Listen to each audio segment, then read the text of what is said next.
The wait is over, or at least it appears to be. It looks like Carlo Ancelotti is as close as it gets to become the new Brazil national team head coach. It's been reported by The Athletic, Fabrizio Romano, and many others. I mean, Ancelotti and Brazil have been flirting since 2023. It's time for them to start dating. And understand that Carlo Ancelotti to Brazil is actually a historic moment for the sport. The most highly accomplished football nation of all time, during an all-time low, will go into a World Cup for the first time with a foreign coach. Brazil would also become the first nation to win a World Cup with a foreigner in charge, if they win it, of course. Now, many will be hyped with this hire, I'm one of them, and others will be skeptical of it, thinking it won't work out, for a few dumb reasons that I'll talk about later in this video. But this is an incredible moment for Brazil, as they hire a tremendous coach to get this team back on track. Now listen, Ancelotti is no magic bullet. I mean, in theory, this is as close as it gets to a magic bullet. But in my opinion, he was the best option available, or semi-available, right? Technically, at the time of this recording, he still is a Real Madrid coach. I think he's even a better hire than if Brazil got Jorge Jesus, for example. Hello. If you're new here, I'm Filippo, and welcome to Chapéu Football, where you will find the best coverage of Brazilian football in English on YouTube. Trust me. So if you're not subscribed, do that right now. Don't miss out.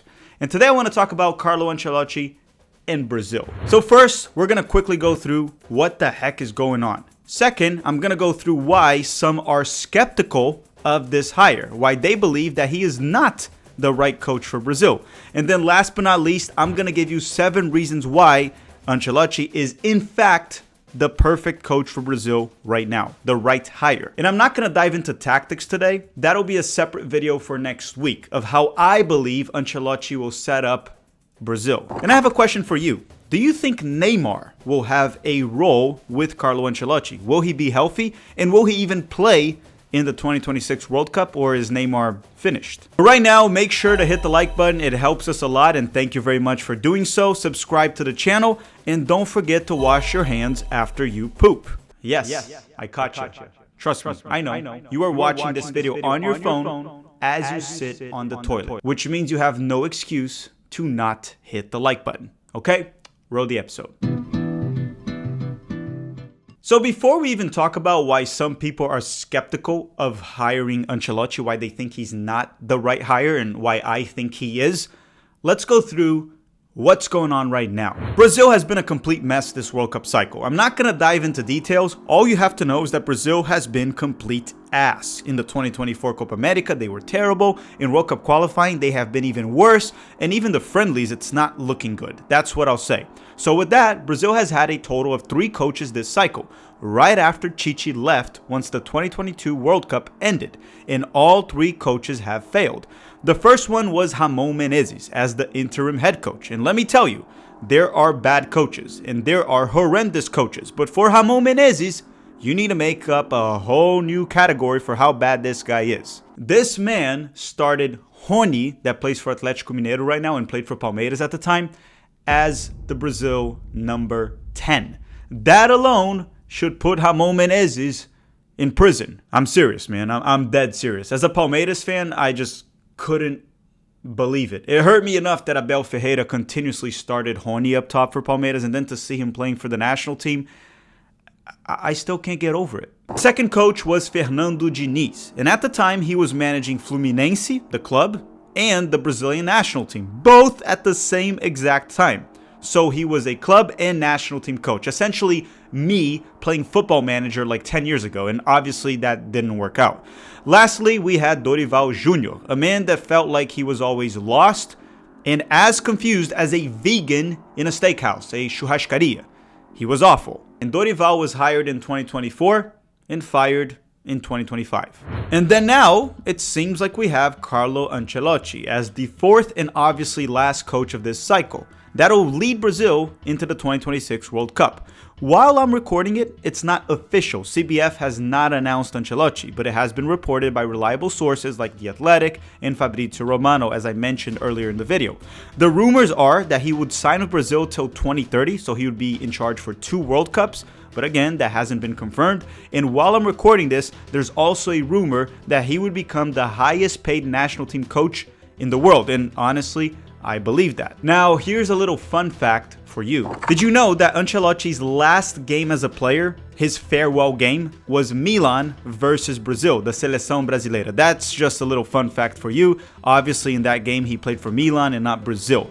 This cycle also had plenty of scandals off the field involving CBF, which is the Brazilian Football Federation, and Edinaldo Rodrigues, their president, also known as the Brazilian Kim Jong-un. We did an entire video going through all of these scandals. You might want to go check that out after this video. So CBF needs to make a big hire to kind of save their asses and make people forget everything that's going on, right? The bad results and the scandals. And in Brazil, unfortunately, we suffer of this short-term memory loss where if you get good results in soccer, which is football, right? Futebol, and we have Carnival going on, people just kind of forget about corruption, scandals, and everything that's going on.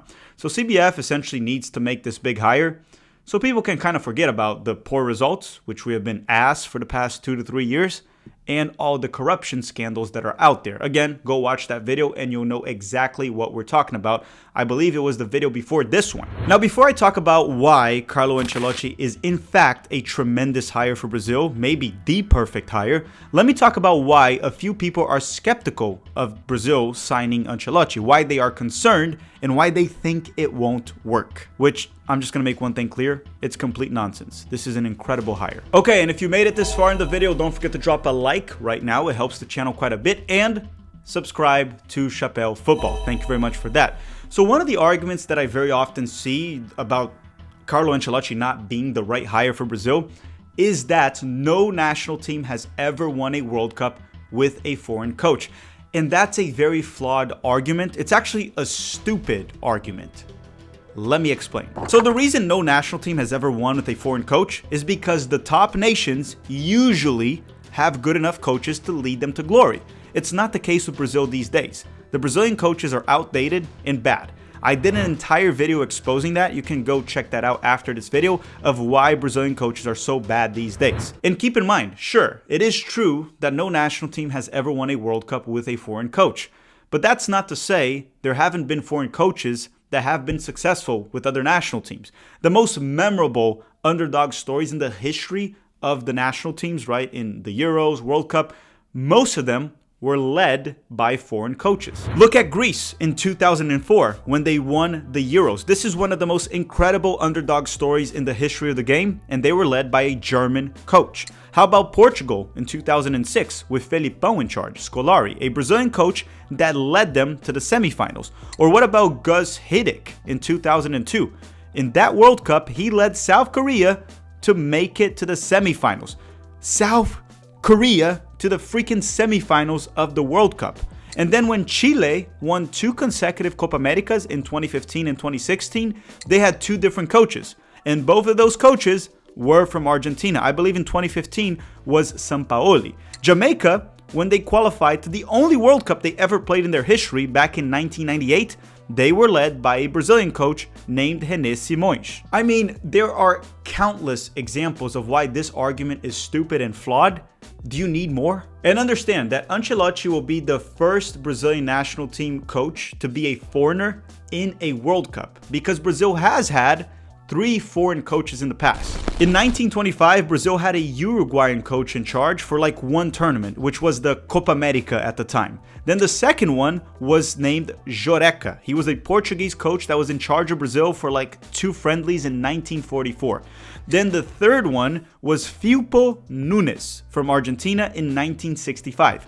But this was because it was a special game. It was the first game, it was the inauguration of the Mineirão Stadium in Belo Horizonte, Brazil. And the Brazilian Football Federation decided that the club Palmeiras would represent the national team. And the Argentine coach was in charge of Palmeiras at the time. For that specific game, he took over the Brazilian national team, but it was just a special game, so he wasn't actually in charge of the Brazilian national team, the Seleção Brasileira. So it is true that Ancelotti will not be the first foreign coach to take charge of Brazil, but technically he's actually the first one to be the legit coach of the national team. Because as you could see, those coaches were hired for just like a special occasion. I would even say the Argentine coach that was representing Palmeiras in the national team, he wasn't really even hired. That wasn't even really a legit game. Now, another take that I see of people saying why they're skeptical of the hire of Ancelotti and why he's not the right coach for Brazil is I see people saying that he is outdated, that he's not good. They literally say that, which really bugs me. And this is pure recency bias. Real Madrid has struggled this season. It's true. I'm not even arguing that. But over the past 4 seasons, Ancelotti has won 2 Champions Leagues, 2 La Ligas, and 2 Copa del Reys in charge of Real Madrid. Did he magically become outdated over the past, 12 months? When he won the Champions League last season, he was a genius. And now he's what? A moron? Please, it's just pure recency bias, which is very common among the football community, right? You win the Champions League, you're a genius. You suck the next season, you're an idiot. You don't know what you're doing. I mean, let's put it this way. Manchester City has been horrible this season. Is Pep Guardiola bad? Is he outdated? Come on. It's just complete nonsense. That's my point. Ancelotti is definitely not outdated, and he is most certainly not a bad coach. You know, it's what Batman used to say. You either die a hero, or you live long enough to become the villain. And Ancelotti stayed at Real Madrid for too long. He stayed long enough to become the villain this season. And I must say, I'm more of a Joker fan. I think the Joker is the real hero, while Batman is more of like just a very bored billionaire that cosplays as a bat and just fights random people in the streets. Like, Batman might actually have a mental disorder, but not the Joker. The Joker's totally sane. All right, with that said, let me tell you now why I think Carlo Ancelotti is the right hire for Brazil. I'm going to give you 7 reasons. So Brazil has clearly been struggling with the coaches for quite some time. The players are good enough. They're good enough to get better results than what we've seen recently. Now, if you don't think that Carlo Ancelotti is better than Dorival Jr., Fernando Diniz, and even Chichi, Ancelotti is way better than Chichi. If you don't believe he's better than those names, I don't know what to tell you. Can you name one single Brazilian coach that is better than Carlo Ancelotti? There is none. So the first reason why he's the perfect hire is that the having a good coach problem is resolved with Carlo Ancelotti. Now, understand that hiring him is no guarantee of success, but the issue of poor coaching has been addressed with this specific hire. Now, the second thing that I want to talk about of why he's the right hire is that he is an outsider. We needed someone that is not part of the CBF and agents mafia, someone that is not part of their little club that's been destroying Brazilian soccer. Now listen, you're going to tell me right here, CBF is hiring him. So how can you say he's an outsider? Why would they hire an outsider? And you see, when water hits your ass, you learn how to swim. And the problem with CBF right now is that the results have been terrible and there's a lot of scandals going on. So hiring an outsider to get good results can be the perfect distraction. So trust me, Ancelotti is not part of their little mafia, right? He isn't, okay? It's more of like a desperation hire from CBF. They would most certainly prefer to hire someone that they're buddies with so they can make money and, you know, call up the players that they want and all of that. But they're at a moment where the terrible results and all the scandals have forced them to actually pretend to be competent. The third reason why he is a great hire is this is a coach that is good in cup tournaments. He's very good in knockouts, which in Brazil we call the mata-mata. That's what he's good at, Carlo Ancelotti. Just look at it this way. He hasn't really been good when it comes to leagues, which is like La Liga or the Premier League when he was there and all of that. But he has won 5 different Champions Leagues in 3 different decades. 2 of these 5 Champions Leagues he has won this decade. This guy is a cup expert, which ultimately is what you need in the World Cup. The fourth reason is Carlo Ancelotti is results driven. Brazil has a team that can win the World Cup. They have great players and, you know, they're not as good as the past. Brazil has had better players in the past. They're not going to dominate like when we had Ronaldinho, Rivaldo, and Ronaldo in the same team, or Kaká, all those guys, or Romário in the past, or even, Zico never won a World Cup, but we don't have players at that level anymore. But understand that we still have good enough players to win a World Cup. And Ancelotti is very reactive and not proactive. He adapts to the circumstances given. We have seen him do so when Real Madrid had an injury crisis or when he lost Benzema and didn't really have a center forward. He adapts. He is flexible. He will set up the team not to play pretty, but to win, which is what Brazil needs. Joga Bonito died. It's dead, gone. What Brazil needs right now is to win a World Cup, and that's what Ancelotti will focus on. Which is why I was very critical of when they wanted to hire Fernando Diniz, because he was mainly focused on playing beautiful soccer, right? Beautiful football. We saw that when Fluminense got torched by Manchester City in the Club World Cup.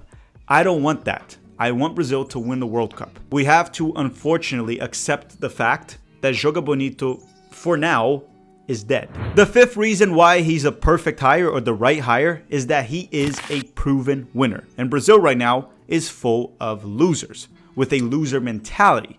He will change that. Trust me, this team will have an identity, and it won't be Joga Bonito, it'll be a winning identity. Now, the sixth reason why he's the right hire is that Carlo Ancelotti has proven throughout his career that he can manage big egos, including Brazilian big egos, right? He's gotten the best out of many Brazilian players, like Kaká, for example. I mean, Kaká's not a big ego, but you get my point. He's gotten the best out of Vinicius Jr. and even Rodrigo over the past few seasons, even though Rodrigo has been kind of bad this year for Real Madrid, but he's gotten the best out of all of these players. In managing egos is actually very important with Brazil, and Carlo Ancelotti has a good track record with that, on top of the fact that he's been extremely successful with Brazilian players in the past. I also think that shows that he understands the Brazilian player and possibly even the Brazilian culture as well. That's why he gets along with them so well. And I will say this, the managing egos part is one that I was very concerned with Jorge Jesus, because he's a little bit explosive. While Carlo Ancelotti, he commands respect while keeping the team united, together, and with him in charge of the locker room. And the seventh reason why, and the last one, why I think Ancelotti is the right hire, is the defense needs to be fixed. And honestly, I think Carlo Ancelotti can get it done. His track record proves that he can get it done. Chichi was able to do it. So I am certain that Ancelotti, that is a much better coach, can do it as well. In the 2018 World Cup qualifying campaign, Brazil conceded 11 goals in 18 games. While in the World Cup qualifying campaign for the 2022 World Cup, Brazil conceded 5 goals in 17 games. Now, so far, in the World Cup qualifying right now for the 2026 World Cup, Brazil has conceded 16 goals in 14 games. That is 1.14 goals per game. That is not good for Brazil standards. With Chichi in World Cup qualifying, Brazil averaged 0.45 goals per game conceded. You see the difference? With Chichi, it was almost half. It was 1.14 during this cycle. With Chichi, it was 0.45 that we conceded per game. I think with Ancelotti, we'll be closer to the 0.45. And that will make a tremendous difference with the Brazilian national team. And y'all know how it is. Defense wins championships. And Ancelotti will have to figure out how you replace Casemiro. He played a big role on Brazil's defense over those 2 cycles. Better fullbacks. Brazil has massive issues with the right back position, left back position. He needs to resolve that. So essentially, he needs to find a midfielder that can protect the back line and a better back line with better fullbacks and even honestly center backs that command respect and actually don't do stupid shit. Along with all his qualities as a coach, there will be a complete change of mindset, belief, and fight within this Brazilian national team. I am 100% sure that we will see a completely different Seleção Brasileira going forward, one many fear once again, and one that the world respects once again. I could be wrong, even though I have been right a lot, but I'll say this, I am overly optimistic about this hire. Some might say I'm even delusional. I actually think with Ancelotti, Brazil is, in fact, a top 3 contender to win the 2026 World Cup. I honestly think only Spain and Argentina will be ahead of Brazil with Ancelotti in charge. All right, everyone, thank you very much for watching. Don't forget to drop a like before you go. And once again, don't let anyone convince you that Ancelotti is not a good hire for Brazil. It's a great hire, and I think it's going to go very well. It'll pay dividends in the future. And that's all for today. Next week, we'll release a video on Ancelotti's tactics and how I think he will set up the Brazilian national team. I want to thank you all very much for watching and have a great day.